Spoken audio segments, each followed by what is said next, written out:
नमस्कार दोस्तों, जय श्री लक्ष्मी नारायण, जय Shiv Shakti, triple three divine knowledge channel में आप सभी लोगों का स्वागत है। दोस्तों, आज जो मेरी वीडियो की मेन टॉपिक है वो है माँ काली की अजेय शक्ति और अधर्मियों की उद्दंडता। तो इसके ऊपर ही आज मेरी ये वीडियो है। अगर मेरी ये वीडियो आप लोगों को अच्छी लगे तो प्लीज़ एक लाइक, शेयर और सब्सक्राइब कर दीजिए। तो चलिए दोस्तों, वीडियो को कंटिन्यू करते हैं। दोस्तों, हम जिस ब्रह्मांड में रह रहे हैं, ये ब्रह्मांड की ऊर्जा जो है वो सनातन है। और सिर्फ यही ब्रह्मांड नहीं, बहुत हजार किलोमीटर दूर तक इस सृष्टि पर जो जो ब्रह्मांड फैला हुआ है, जो जो ब्रह्मांड अवस्थित है इस पूरी सृष्टि पर, वो सभी ब्रह्मांड की ऊर्जा जो है वो सनातन है। इस बात को हम कभी भी जुटला नहीं सकते।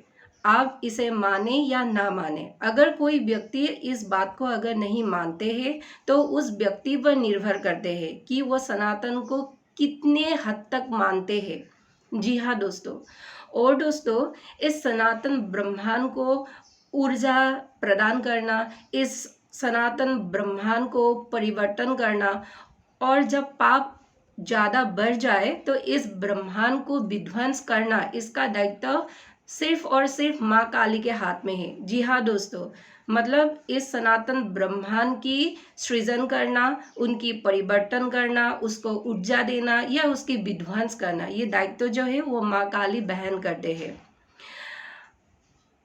तो दोस्तों, उन्हें ना कोई अघोरी की तांत्रिक क्रिया या कोई मंत्र उन्हें बांध सकते हैं, या ना ही कोई नकारात्मक शक्ति, क्योंकि वो पूरी सृष्टि की जगदम्बा है। इसलिए जगदम्बा जो है उनका एक दूसरा नाम भी है, अर्थात पूरे जग की असुरों को दमन करते हैं वो माँ जगदम्बा।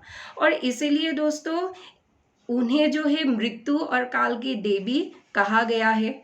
लोग कहते हैं कि माँ काली जो है मृत्यु या काल की देवी है। हमारे वेद पुराण भी इसको प्रमाणित करते हैं। तो दोस्तों, अगर माँ काली बुराई के ऊपर अपना कृपा कटाक्ष कर कर हाथ अगर रख दे तो बुराई को भी मतलब सदाचार में परिवर्तित कर सकते हैं। और सिर्फ बुराई को ही नहीं, अगर अज्ञानता के ऊपर भी कृपा कटाक्ष से हाथ अगर रख दे तो अज्ञानता को भी ज्ञान में तब्दील कर सकते हैं। ये जो तब्दील करने की शक्ति जो है ये सिर्फ और सिर्फ माँ काली के हाथ में ही है। और दोस्तों, आपको लग रहे है कि मैं ये खुद से कह रही हूँ, मैं कह रही हूँ खुद माँ काली के लिए। जी नहीं दोस्तों, मैं माँ काली के लिए खुद ही खुद मतलब प्रशंसा जो है वो नहीं कर रही हूँ।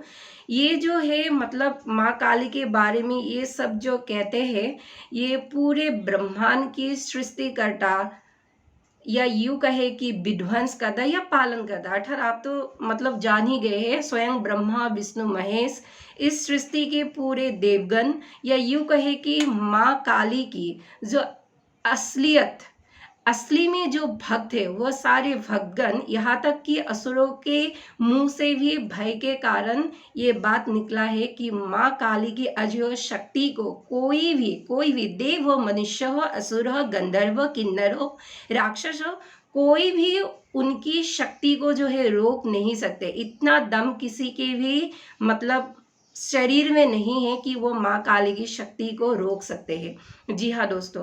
और दोस्तों, ये जो है इसका प्रमाण बहुत हजार साल पहले से ही हमारे जो वेद और पुराण है ये मतलब प्रमाणित करते आए हैं माँ काली की शक्ति के बारे में। और दोस्तों, महामूर्ख है वो मानव जो माँ काली की शक्ति को ललकारते हैं। जी हाँ दोस्तों, जो महामूर्ख मूढ़ामती माँ काली के लिए अपशब्द प्रयोग करते हैं, अपने मुंह से जो क्रोध के कारण अपशब्द निकालते हैं, वो अपशब्द जो है वो एक ज्वाला है। उसे नहीं पता, मतलब ऐसे अधर्मियों को नहीं पता कि वो माँ काली के बारे में जो अपशब्द निकलते हैं, ये अपशब्द एक क्रोध के ज्वाला है, यूं कहिए कि महाज्वाला है। और ये जो ज्वाला है उसे ही एक दिन भस्म कर देंगे, इस ज्वाला में तपाकर, यूं कहे कि जलाकर, जी हाँ दोस्तों, इसीलिए हमें कभी भी जो इस सृष्टि को सृजन करते हैं, इस सृष्टि में परिवर्तन करते हैं ब्रह्मांड में, और इस ब्रह्मांड को जो भी शक्ति विध्वंस करते हैं उनके बारे में अपशब्द या उनको क्षति पहुंचाना हम जैसे मनुष्य के लिए अधर्म के काम है। जी हाँ दोस्तों, और दोस्तों ये जो माँ काली है, माँ काली की जो मैं मतलब इतनी इस वीडियो के थ्रू से प्रशंसा कर रही हूँ आप लोगों के सामने, आप लोगों के दिमाग में शायद ये क्वेश्चंस बार बार दोहरा रहे हैं कि आखिर में माँ काली के बारे में इतना प्रशंसा क्यों कर रही हो।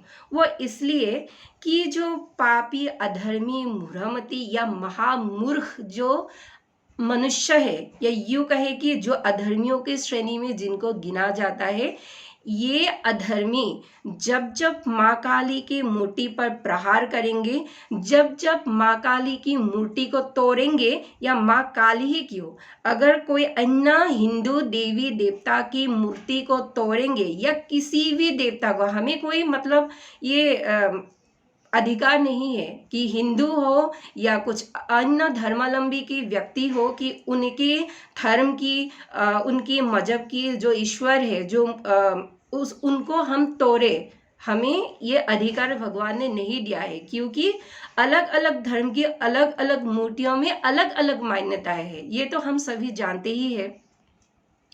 और दोस्तों ऐसे मनुष्य जो है काल को मतलब स्वयं ही आमंत्रण कर रहे हैं। जी हाँ दोस्तों, मतलब स्वयं ही वह आमंत्रण कर रहे हैं। लोगों को लगता है, नो नो नो, लोगों को नहीं, ये अधर्मी को लगता है कि जो माँ की जो मूर्ति है वो मूर्ति धातु की या मिट्टी का है ना, क्योंकि इस धातु की मिट्टी की मूर्ति को लोग जो है पहले खरीद कर लाते हैं, फिर उसमें प्राण प्रतिष्ठित किया जाता है, माँ की ऊर्जा को आवाहन करते हैं, तब जाके माँ जो है अर्थात माँ की प्राण ऊर्जा उस मूर्ति में प्रतिष्ठित होते हैं। ऐसे हमारी मान्यता है, हम ऐसे सोचते हैं, इसलिए मूर्ति को पूजा वगैरह हम करते हैं विधि विधान से। लेकिन दोस्तों ये अधर्मी जो है ये मतलब भूल गए हैं हम सभी मनुष्य के ये जो शरीर है, ये शरीर ही पंचभूत के शरीर है। जाहिर सी बात है, तो अधर्मियों का भी जो शरीर है वो पंचभूत के ही शरीर है, और पंचभूत की जो देवता है वो माँ काली की ही अधीन है। इसीलिए दोस्तों जब जब ये अधर्मी माँ काली की मूर्ति को प्रहार करेंगे या माँ काली की मूर्ति को तोड़ेंगे, तब तब इन अधर्मियों को मतलब बड़ा इसका फल भोगना पड़ेगा। वो चाहे 1 ईयर्स के भीतर ही हो, वो चाहे 2 ईयर्स के भीतर ही हो, या वो चाहे 4 या 5 मतलब ईयर्स के भीतर ही हो, लेकिन उसे जो है भुगतना पड़ेगा ही। ये तो मतलब किसी से कंफर्मेशन लेने की कोई ज़रूरत नहीं। जब जब महाशक्ति को तोड़ने के लिए असुरों ने मतलब कदम उठाया, तब तब इस महाशक्ति ने असुरों का चूर्ण बिचूर्ण किया है। और ये जो है हमारे मतलब दुर्गा सप्तशती कहे या कोई भी पुराण कहे, इसका प्रमाण जो है इसमें दिया गया है। तो दोस्तों मेरा कहना यही है कि पंचभूत का जो शरीर है ये माँ के ही अधीन है, और यूँ कहे कि माँ के अधीन है, लेकिन जो स्वयं जगदम्बा है, जो माँ काली है, माँ काली पंचभूत के अधीन नहीं है। और एक बात कहना चाहती हूँ, राज्य के भीतर या किसी भी राज्य को ले लीजिए, एक राज्य के भीतर देवी या देवता की मूर्ति को आगे आखिर प्रतिष्ठित क्यों किया जाता है? अब बताइए मुझे, क्यों किया जाता है एक राज्य के भीतर मूर्ति को प्रतिष्ठित? ताकि उस राज्य में कोई भी शत्रु उस राज्य के निवासी के ऊपर प्रहार ना कर पाए, उस राज्य की जो जनगण है वह जनगण बीमारी हो या महाबीमारी हो, उससे मतलब ये जो शक्ति है देवी या देवता की वो मतलब रक्षा करेंगे, इस आस्था के साथ जो है मूर्ति प्रतिष्ठित करते हैं। या यूं कहे कि मन की जो भय है, जनता के दिमाग में जो भय आते हैं, वो भय जो है यह मतलब देवी या देवता की शक्ति ही मतलब इसे दूर करते हैं।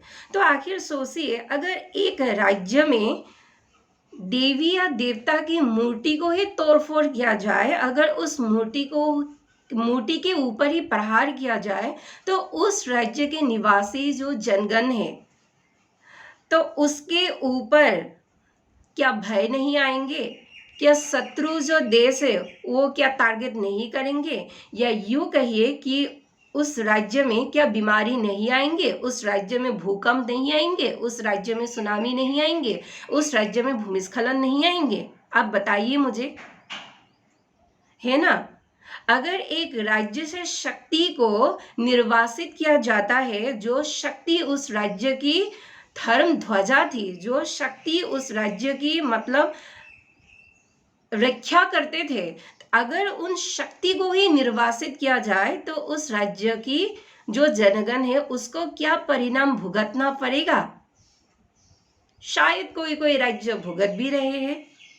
आप लोग तो ये टीवी मोबाइल इस पर जो जो न्यूज़ आते हैं आप तो देख ही रहे हैं, है ना?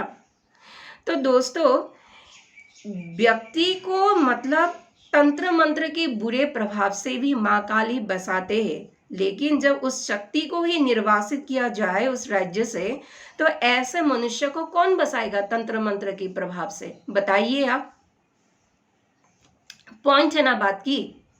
और दोस्तों ये बताइए कि ये जो मतलब अधर्मी मनुष्य अपने हाथों से जो ये उधम मचा रहे हैं, मूर्ति को तोड़फोड़ कर रहे हैं या त्राहिमाम करने वाली स्थिति को मतलब जो भी मतलब पाखंडी अधर्मी मनुष्य ये जो कर रहे हैं, ये अपने विनाश को मतलब खुद ही निमंत्रण नहीं कर रहे हैं, खुद ही जो है न्योता नहीं दे रहे हैं? आप बताइए मुझे। और एक बार कहती हूँ कि मतलब एक राज्य कब बनता है? एक राज्य की आवश्यकता क्या है? एक राज्य की आवश्यकता है कि उस राज्य में भूभाग होना चाहिए, उस राज्य में एकता होना चाहिए, उस राज्य में जनता होना चाहिए, या उस राज्य में जो है सरकार होना चाहिए। एक राज्य की ये आवश्यकता होती है, सारी आवश्यकता होती है।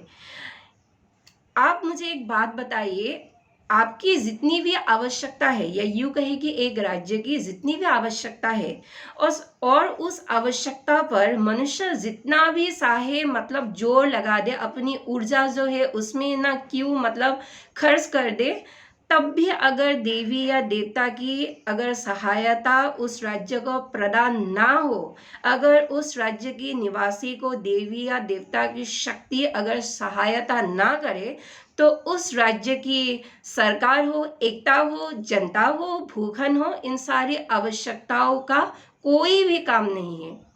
दोस्तों मैं सच बोल रही हूँ, कोई भी काम नहीं है, ये तो आप जानते ही है। क्योंकि मनुष्य की बुद्धि, मनुष्य की वाणी, मनुष्य की ऊर्जा या मनुष्य की कार्य करने की जो शक्ति है, मनुष्य जो मतलब पूरा सरकार को गठन करने के लिए जो भी मतलब अपना बुद्धि से दिमाग में वो मतलब तैयारी करते हैं, वो बुद्धि हमें किससे आते हैं, मतलब किससे मिलते हैं? देवी की शक्ति से ही तो मिलते हैं।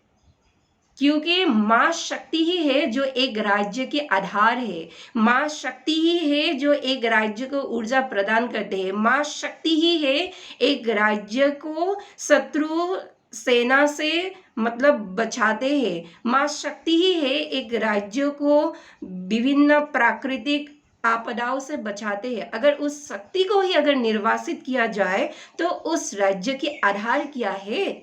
अगर आधार ही नहीं बचेगा तो राज्य कैसे बचेगा? बताइए मुझे। अगर एक राज्य के आधार ही नहीं है तो उस राज्य कैसे बचेगा? ये बताइए तो मुझे, है ना? तो इसीलिए माँ शक्ति को कभी भी मतलब उनके ऊपर उपद्रव नहीं करना चाहिए। ये जो उधम मचा रहे हैं लोग, ये अपनी जो मतलब यूं कहे कि काल को खुद ही मतलब ये न्योता दे रहे हैं।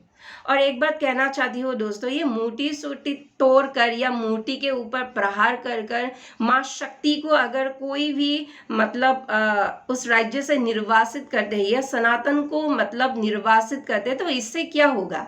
इससे माँ की शक्ति को कोई भी मतलब दुष्प्रभाव नहीं पड़ेगे। माँ की शक्ति के ऊपर दुष्प्रभाव किसके ऊपर पड़ेंगे? पड़ेगी, उस राज्य के ऊपर पड़ेगी, माँ के ऊपर नहीं पड़ेगी, क्योंकि माँ जगदम्बा है। माँ की शक्ति को आज तक कोई भी राक्षस, गंधर्व, असुर, मनुष्य कोई भी मतलब रोक ही नहीं सकते माँ की शक्ति को।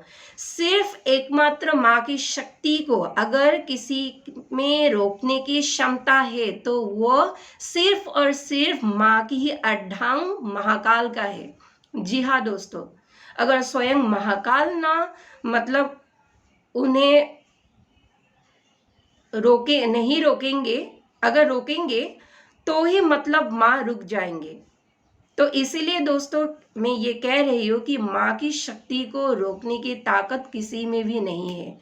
इसीलिए दोस्तों बार बार मैं ये कह रही हूँ कि अगर एक राज्य से एक शक्ति को निर्वासित किया जाता है, या शक्ति ही क्यों, अगर देव को भी निर्वासित किया जाता है तो उस राज्य की महाविनाश जल्दी ही तय है। और जो जो लोग ऐसा दुष्कृत्य करने के लिए मतलब वो खुद भी इसमें जुड़ गया है, उसका भी मतलब महाविनाश जो है वह जल्दी ही होंगे। तो दोस्तों मैं यही कहना चाहती थी, समझदार को इशारा ही काफी है। आखिर में किस राज्य की ओर इशारा कर रही हूँ। तो आज के लिए इतना ही, धन्यवाद।